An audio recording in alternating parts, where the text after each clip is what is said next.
Hello, welcome to Soul Sessions. This is a brand new series and a weekly series with new episodes coming out every Sunday. I'm Shannon Kaiser, the founder of She Saves Herself Collective and the author of the forthcoming book, Nourish Your Inner Light. It is exciting that you have found this video because this new series is really a way for us to connect back in with ourselves. Each soul session is a timeless collective tarot reading, and it's designed to help you better understand yourself and bring clarity to the questions that are weighing on your heart and mind. You know, time and energy is fluid, so when you see this video, it could be in the past, the present, and future as far as the reading that I do. So I might be speaking on any of these. When you find this, when this video comes to you, trust that this message found you and there is quite possibly a message for you here. Because these readings are collective, it's going to be important that you take what feels aligned and leave what doesn't. And as always, trust your own self above anything and all else. Now, let's begin. I'm going to be cleansing the space before we dive in, so it might be loud for a moment. If you're sensitive to sound, you may want to turn down your device in 3, 2, 1.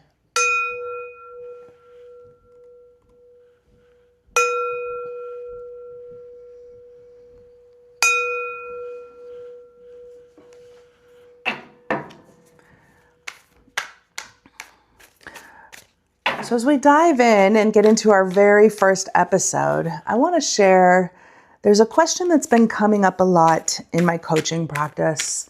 I work with people all around the world who are ready to stop self-abandoning and ready to connect inward to their true self and live with more courage and trust in themselves. I've been working with tarot for over 4 years every single day and training, and this is the first time I'm really bringing it out to the public. My tarot reading is very different, and my style, what you're going to find here, is much different than most tarot channels. Rather than focusing on traditional psychics or predictive or even relationship-centered readings, I blend traditional tarot symbolism, psychology, and pattern recognition with intuitive guidance.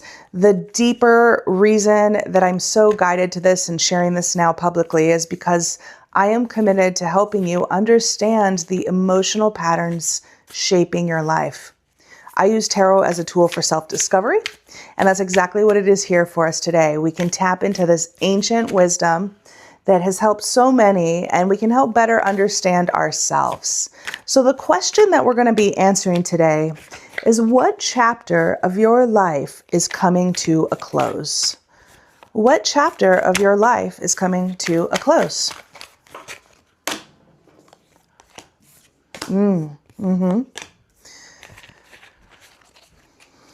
So the current energy and where you are right now, if you found this video, this is really important to touch into what you've been feeling most likely, and the collective energy is a lot of betrayal and feeling past failures that are still affecting you in the present.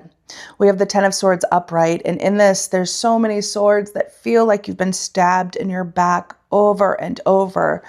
You've been showing up for people, you've been trying to do the best you can, and you've been wanting something. Perhaps there's something you've been working towards that has been so important to you, but it feels like letdown after letdown, disappointment after disappointment, and it is just exhausting you. You have no more will to keep going. You're laying flat on the floor, just so much surrender, but more so giving up energy has come through. And it might feel like you're in a complete collapse right now because you're so exhausted from wanting something that has not yet come. Wanting something, but constantly be disappointed by life. Wanting something, you almost get to a point. The energy here is, why should I keep wanting when I've been so disappointed? What is the point of going for what I want? There's so much loss. There's so much painful endings in my life. Well, what we can really recognize is this is the energy of where we've been. And we do have an opportunity to allow ourselves to open up to what is coming And what we have is you're absolutely much closer to success than you may realize. There's a resilience in you, and through each betrayal, each stab wound in the back, if you will, through the Ten of Swords, it's given you more clarity on what you truly want. By eliminating and illuminating what has been in your life, the opportunities that have come, that fell through, the people who have been in your life that have betrayed you. If you're working towards a project, you're pitching something, you're trying to start a business, any of that, it can feel like it's taking so much longer than it needs to, but the Nine of Wands is here in our middle position and showing us that you can stand firm and be proud of what you have put into place. You are protecting what you have. And in this protection, there is a stance of proudness. As you stand taller up towards the sky, you realize, oh my gosh, I have been preservation. I have been working hard. I've been resilient. You really have been testing your faith. And that's really what this time and trials and all these little tribulations, not little, but big, on your heart and your mind have come for. Now, when we look at these two together, we have the Ten of Swords and the Nine of Wands. Both of them are in the dark. Both of them are in the dark, as in you don't know what's around the corner. It's hard to know what is coming. But what we can see here is we have the bright lights and the star in the sky that is illuminating the path forward. It may look like you have given up, but the Nine of Wands reminds us that you're closer to success, and that fatigue that you feel can actually be turned into grit. And then we move into what the opportunity is for you and what's coming forward. And this is absolutely a beautiful card to celebrate the Two of Pentacles. The Two of Pentacles is really about understanding you have choices and you can find balance by staying focused. We stand straight upright with our pillars, and if we look at this card, we notice the pentacles are not actually in her hand, which means you have been juggling and they're almost levitating. But if you look at her face, you can see how it's the face is very stoic, but not in a stubborn or angry way. It's in a proud way of, I have come through the dark and now I am standing in the light. And the levitation are the ideas that you've put forward. You probably have a lot of priorities. And if you look back towards your past, as long as you keep looking past yourself in the past, you will keep focusing on the kind of the spilled milk and what hasn't really worked out for you. So when we talk about what chapter of your life is coming to a close, it's the betrayals, it's the opportunities that were missed, it's the reminiscing and ruminating on the things that have not gone well.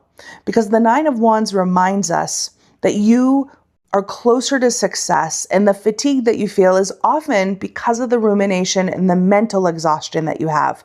But when we move over to the opportunity available to you, the decisions in front of you are much more filled with light and expansive energy.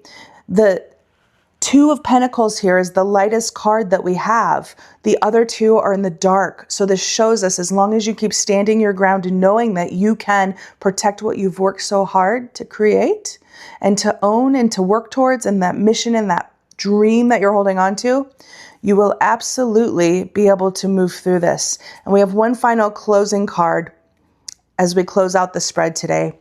What chapter of your life is coming to a close? And we have Seven of Wands, which is truly upright, and it's standing your ground, knowing that you have boundaries. Your boundaries are going to be able to protect you as you move forward. All of the things in the past were showing you what no longer works for you. What chapter of your life is coming to a close? It is the past. As you step forward, you can be proud and fierce. As we look at the Seven of Wands, she's facing forward. She has her shield in front of her, and a lot of energy is trying to come at her and pull her into her past, but you can keep defending your position by standing your ground and focusing on what you want and truly honoring that what is coming is far greater than what has been. This is your reading for today. Thank you.